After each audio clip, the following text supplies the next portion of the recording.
Hello, BookShark Bootcamp. It is your community manager, Jana, and today is session 4.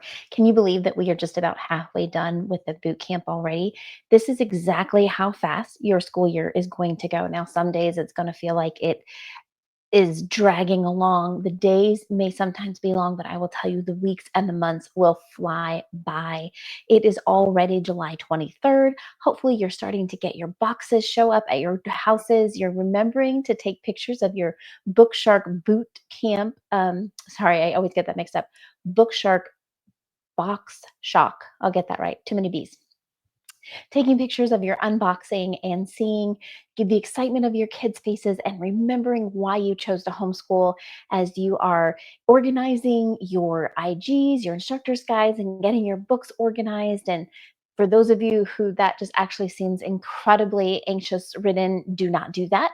We are here to come alongside you and help you on your journey to work, to use what works for you and to just disregard things that would make your life even more chaotic. So, if you're just joining us, I want to welcome you to Boot Camp 2025. If you're on the alum, welcome back. Thank you for being here for a refresher once again.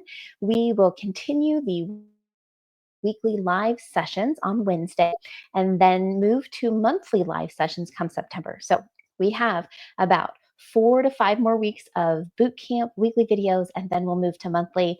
Once we move to monthly, I will start sprinkling in real life and homeschool where I bring people on or I come on myself and just talk about real life things that you're not necessarily going to get a curriculum provider talking about the stickiness of your journey and the ups and downs and the challenges of your everyday. Since I am a homeschool mom, I was homeschooled.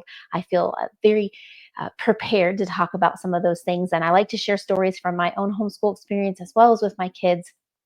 And I really try not to sugarcoat it because you guys, I understand how challenging and sometimes difficult this decision can be. But let me just tell you, that is life.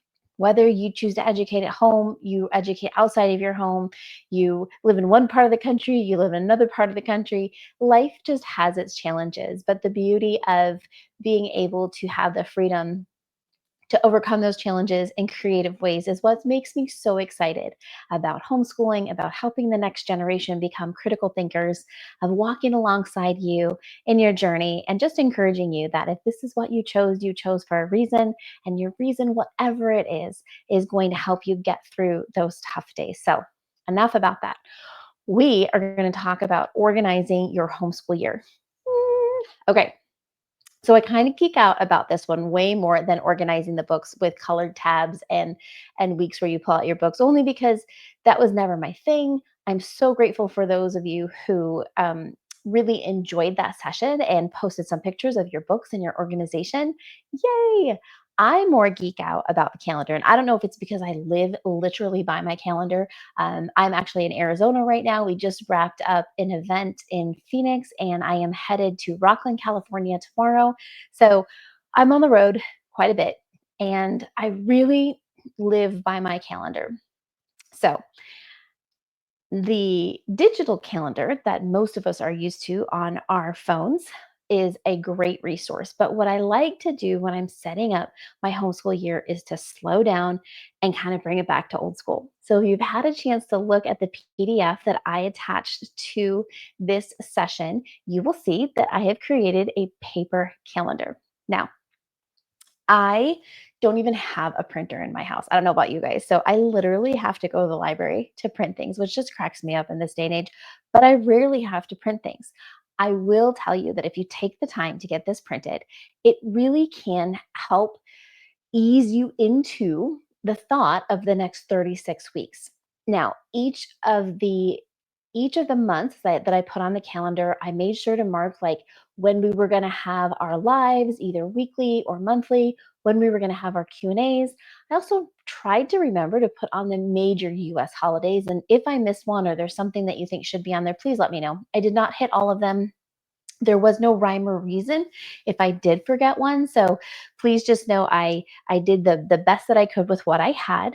But it's a great way to visualize what your year is going to look like, to actually have it physically in your hand and go, okay, 1 month at a time, 1 week at a time, 1 day at a time. I can do this.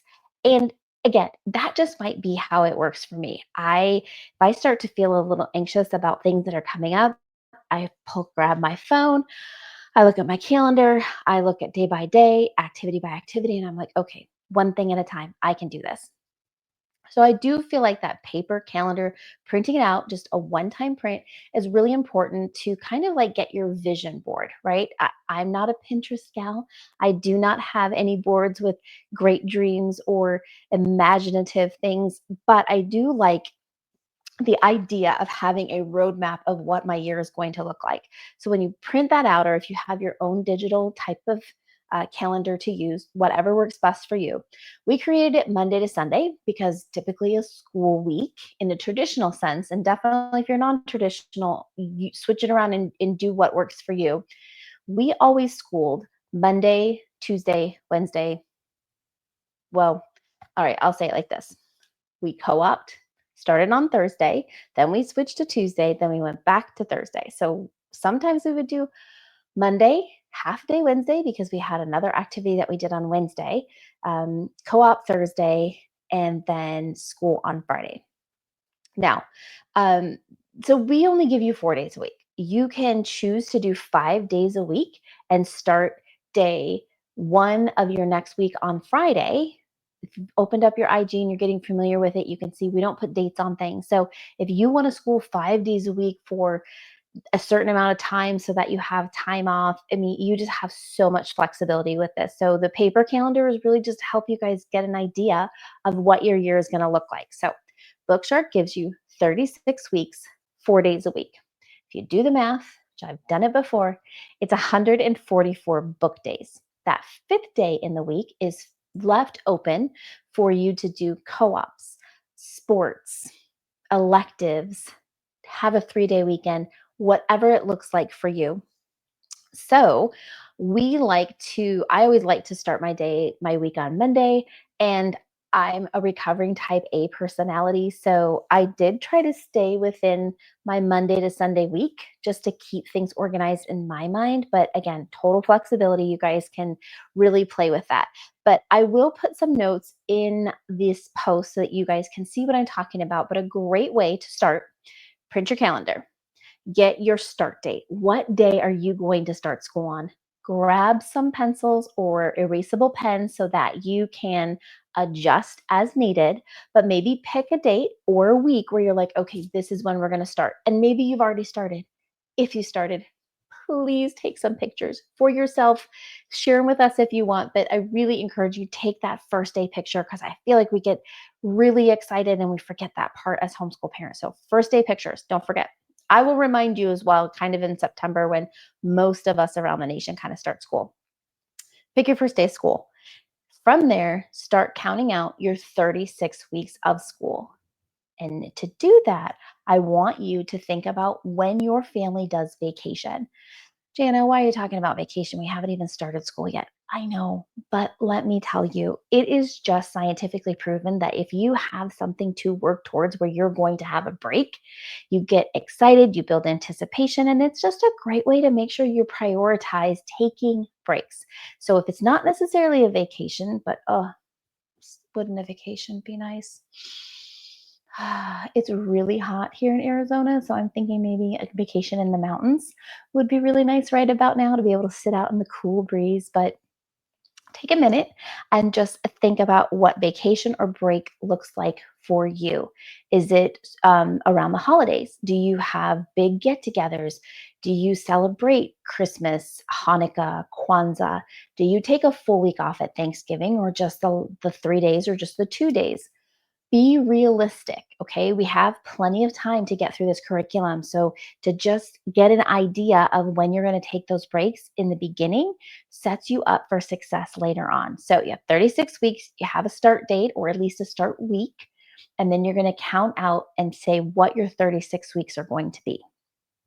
Now, believe me, I understand life happens. And that is one of the reasons that we personally chose to homeschool was the flexibility. So it's just an idea. It's not set in stone. Okay, guys. Now, once you figure out when you're going to start the week, you're going to look at your months and you're going to say week one, day one. So W1D1 is what you can put on the little corner at the bottom so that you can stay organized. Then W1 day 2, W1 D3, W1 D4. That gives you your first week of BookShark. Now, what I would love to encourage you to do is to make sure that you schedule one flex day a month. And how you do that is totally up to you.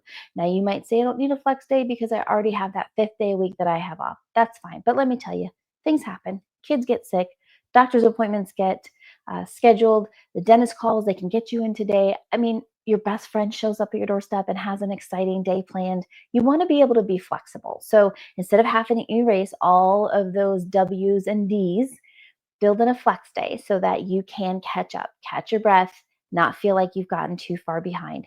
It's kind of like just a safety feature for yourself to feel like 1 month at a time, build in that extra day, give yourself some grace. And I like to say your future self will thank you. Now, you've got your weeks 1 through 36, you've got your holidays you're thinking about, you've got your flex days that are in there. Now you can kind of see maybe where you're going to end your school year. And I understand it's way far away down the line, but it's important again because goals. We need to be able to visualize where we're going in order to enjoy the journey.